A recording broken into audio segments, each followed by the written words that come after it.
classic Matilda. Hindi lang yan pinipik pag merong digi strategy. Nagagamit yan ni Heat on a different level. And I'm really excited, Leo, dito sa Hilda pick. Para pigilan yan. Game number 2, Omega Esports versus Onyx PH. On the verge of getting swept, Onyx PH goes back to the drawing board. Jay Cho nga pala to. Jay Cho. The tank Cho. Rob, you read it right. And so far, Jay on that show is 1-1, 50-50. So ito ang magandang pang-equalize, pampaganda ng win rate niya sa MPL Season 7. I like it na nag-clear yung both teams natin. Ito na Leo, yung binabantayan natin. Si Heat, nandun na kagad sa likod ng mga members ng Onyx PH. Oo, papasukin niya. And actually, I'm surprised na hindi niya pa pinasok yung jungle mismo. Oo. Parang nag-bodyguard muna siya, nag-enforcer role muna siya. Pero ito na, nagsimula na.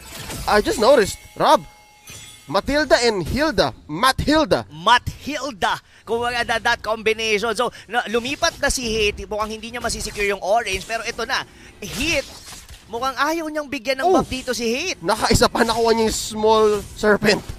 Oh no! Ito pa kasi yun, Leo, ang daming shield ng Omega with the guiding wind. Tapos yung passive din ng Hilda na pagka may cooldown, magkakaroon siya dun sa pagpasok sa damo. Yes, in out. In out. Tignan mo ngayon yung tatlong members ng Onyx PH, hindi nila ma-worry kung paano gagawin nila dito sa Hilda na to. Di mo mapinta kung saan nga ba pupunta, kung anong libre. And tinan mo, sa sidestepping niya lang tong turret. And again, it takes 3 to secure even the purple. Itong orange, di pa nga nasimulan habang si Kuya Mohajizi, the machine, chugging along. Buff, camp. Kaya ngayon nagkaroon ng 500 gold lead ang Omega. Oo, and it's all goes to HGC, yung talagang panggugulo rito ni. Look at that, Hit!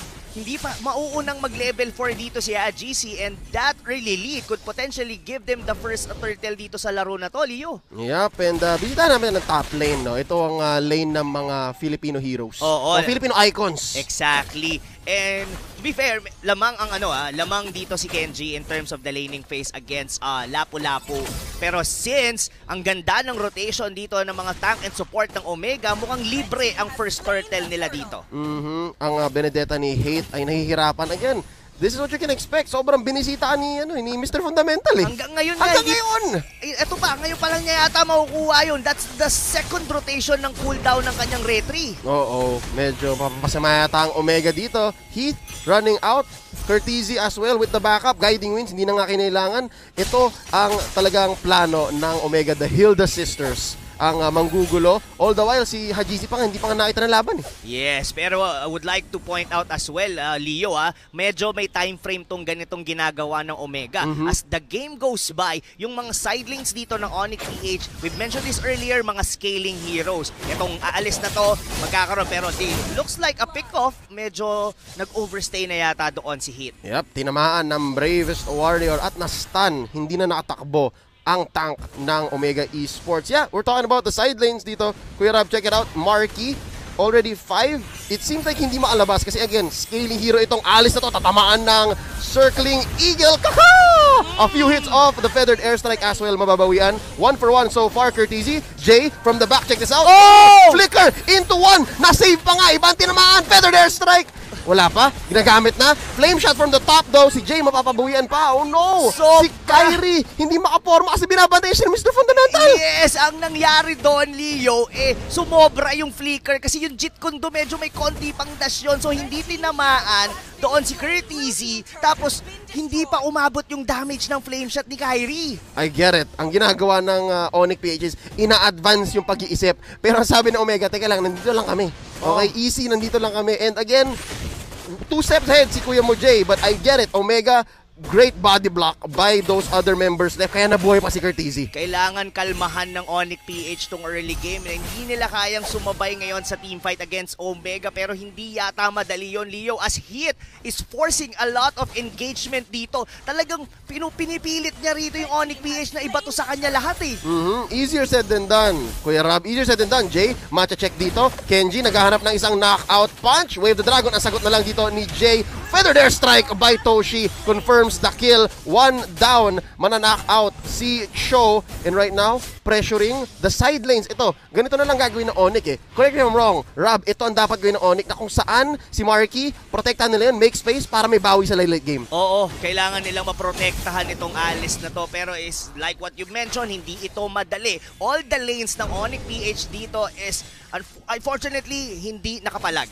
Lalong-lalo na of course dito yung Benedetta ni Hate dahil ginugulo siya paulit-ulit nitong Hilda pick na to. Even on the top lane, Pakito is winning its lane against Dilar. That's one of the reason na kailangan, kung papansinin mo nga si Pakito hindi pa sumasama sa team fight eh. Kaya nga nag-switch na nga sila eh. Umakit na si Marky looking for a place to farm. Again, yan ang kailangan mong gawin, di ba? Pag may binibaby kang gold lane, tas kahit yung lane niya sa baba, yung dapat safe lane, hindi na safe, swap kayo. But even that seems to be not a valid answer. Kasi ngayon, Jay, naghahanap ng target, si Kenji sasalagin ang kanyang sipa ng kamao ni Pacquiao. And right now, iikot na ng ikot ang Omega kasi nga hanggang ngayon hindi makahanap ang Omega ng window. Onyx ng window. Exactly. In type of that, kung titignan mo rito, almost 3 or almost 4,000 lead ngayon dito ang Omega.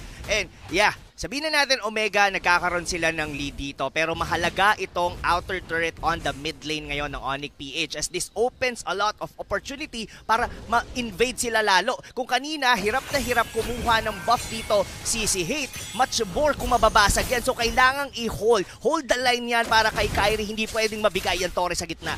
To be fair, I think armed ang lineup ng Onyx para pasukin si Toshi, who by the way is sitting at 0-0 and 3. So lahat ng kills ng Omega so far in this very methodical game, parte si Toshi. So, ang key talaga dito is ma-shutdown mo si Toshi, saka kayo kumuha ng magandang team fight ngayon. Yes, pero kasi ang problema nila dito, parang lagi naman late na dumadating na rin si Toshi, hindi na rin nila makuha yun with Jay. And just like that, Kenji is so tanky kahit sipain mo pa si Pakito. Hindi rin agad-agad nilang natutunaw. Kinain niya lang yung dalawang ult. Oh my! Kinain niya lang yung dalawang ult. Bravest Warrior and Way of the Dragon. Habang kumukuha lang si Hajizi ng turtle. This is a hard game for Onyx to come back from. But that aside, again, Rob, kung hindi gagana yung swap, kung nahihirapan si Marky, kung yung pagpili ng team fights, hindi nyo rin magawa masyado ng mabuti. Like, what other answers do they have? Sagutin mo to, pagkatapos ng team fight na to, hit, pinasok si Marky sa likod. Pero nire-strike ni Toshi, ang lakas ng damage now. Kairi in trouble. Nakakagat na ni Hit dito. Naghahanap siya ng target. Again, back out. They're looking for more. Onyx, what do they need to do? Oh, gusto kong sagutin yan agad pero hindi pa rin tayo pinapahinto dito ng Omega. Walang hihinga, Leo at Rob, dahil tuloy-tuloy lang. Look at Hit. Ito kasi, itong Hilda na to, hindi na lang vision yung naboprovide niya. Ngayon, kaya niya na rin is out-sustain dito yung mga damage ng mga members ng Onyx PH. So, kung tatanungin mo kung anong kailangan gawin dito ng Onyx PH, kailangan nilang sabayan. Yung ginagawa ni Hit, that's one good way. Kailangan nilang mag-force ng reaction sa ibang lanes. Kasi kung pagtutuloy lang sila sa team fight, parang rinse and repeat. Pero what an outplay by Hit! Sasabihin ko, impressive yung burst damage ng Omega. Pero you're right, mas impressive yung pag-alis ni Hate doon. Sword intent, full kit ng isang Benedetta ginamit niya para mag-survive ng 3-on-1 ambush. So this shows some signs of life for Onyx. Yes, o gumaga ang ginagawa na ni Hate dito, hinahayaan niya na muna yung mga jungle talagang nagpupush na lang siya. Kumbaga ito yung galawan ng side lane na Benedetta the segue. Pero mukhang hindi yata sila bibigyan ng space ng Omega rito, Leo. Dilar using the Bravest Warrior para lang maka-back out. This is not a fight that they wanna take. At nagsimula na nga dito ang choke. Kuya Rob, kinukuhanan na ng orange ni Hajizi si Hate. And you're right, nabanggit mo nga kanina, I don't know if it was just a slip of a tongue, pero right now, ang laro ni Hate, hindi na siya pwedeng jungle Benedetta. Dapat magmukha na siyang side lane Benedetta kasi yun ang kailangan niya gawin. Split push. Wait lang, meron dito suntukan at sipaan. Jay on Kenji, zoning out the Pakito. All the while, Hajizi down bottom, pushing. Was that 2 turrets? Off cam, may nakuwang turret yata sa mid. Yes, nakuha nila yon. And looking at the items dito, Leo, medyo bitin Bitin pa yung damage dito ni Hate. Hindi niya pa nabubuo yung kanyang BOD. And we all know, most of the time, ang nagiging build sa isang Benedetta, medyo semi-tanky. Like a brute force plate, diba? Para at least makapasok siya. Pero look at the damage coming from Toshi. Oh my! Dalawang hits ng Feathered Airstrike at 1/3, 1/4 na lang ang buhay ng mga softies, mga cores ng Onyx PH. Pero may napansin ako. Ano yun? Rob, may napansin ako. Kung buo na nga ba ang Blade of Despair ni Hajizi, they can confirm more kills. Yung mga ganong klaseng muntik na, it will convert into more for Omega and give trouble for Onyx. Right now, round 2, isa pa. Si Jay dito, mapapasama pa yata, surviving, missing that one last blast just by an inch. All lanes are being pressured.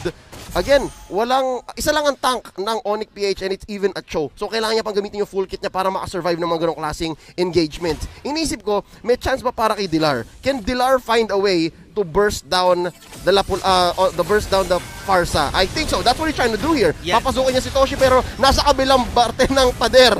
Wait lang. Sonata misses Dilar by 1. Misses Dilar by a few. Pinoprotekta siya dito ni Jay at ni Kyrie and they disengage. So far so good. I think as long as di magbigay ang Onyx, kaya pa.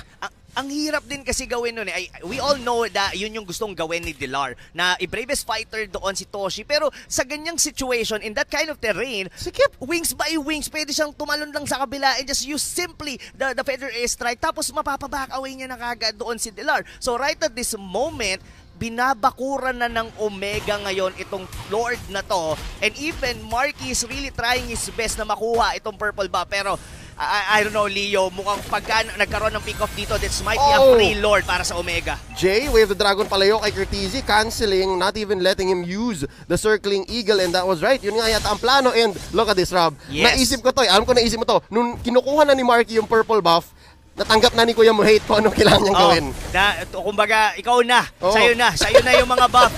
Marky, hindi ko na pinapangarap pa. Dahil simula pa lang nung laro, talagang pinagkaitan na ng buff dito si Kuya Hate. Mahirap. Let's see. Kaya bang ipaghiganti ni Marky? Papasukin sa likod si Hajizi. Gagamitin ang Blood Flow. Circling Eagle. Dito, iba-ibang target. Hindi pala si Alice now, right? From the back lines. Tinatamaan dito ni Dilar. He survives. Feather airstrike by Toshi. Uunahin si Genji. And for the first time, may balik, may trade ang Onyx, but it results in a 2-for-1. Yes, medyo napalalim ng konti yung pakito natin doon, pero he was actually zoning out Dilar. And as a good synergy then with the feather airstrike dito ni Toshi. But so far, mga kaibigan, Omega rito, hindi pa rin sila ganoon ka-confident na i-secure itong Lord na to as Onyx PH. Ito rin kasi pwedeng maging susi nila para sa pag-comeback. Nahuli yata si Marky dito. From the bushes, si Heat ang nauna.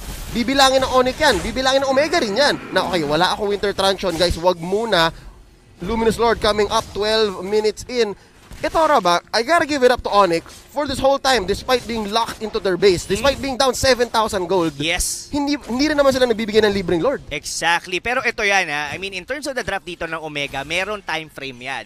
I mean, the Hilda is strong. Pero papansinin mo rito, magiging, sabihin na natin, additional body da lang siya dito. Hindi na, yung damage niya rito, hindi naman masyadong nagmamatter. It's more all about the vision. So, Onyx PH, they just have to hold it to the point na kaya nilang i-out-sustain dito ang Omega. Yup, and then, eventually, tama ka nga eh, baka maging pabigat na lang si Heath na nagbibigay ng heal kay Hate or mapag-lifestealan dito ni Marky.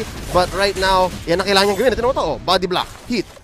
Okay, let's see if he can do this. Shields up, pati si Curtizi naghahanap. Oh no, nahuli dito ang General! That's going to be the feather airstrike down bottom. Tatamaan ang ating bayani na si Lapu-Lapu. That's one down for Onyx, and again, round 2 for the Lord here. Good decision coming from Omega na the moment na subukan ng Onyx PH na mag-contest, kailangan pag-hero sila, pero ang sagot ng Onyx PH, bawi na lang tayo doon sa may top lane. Wait lang, Rob. If I'm not mistaken. Wait! Sabi ng Omega, Kuya Mulio, wait lang ha. Tatapusin natin to. Jay gets away once more now. I was gonna say, ano yun?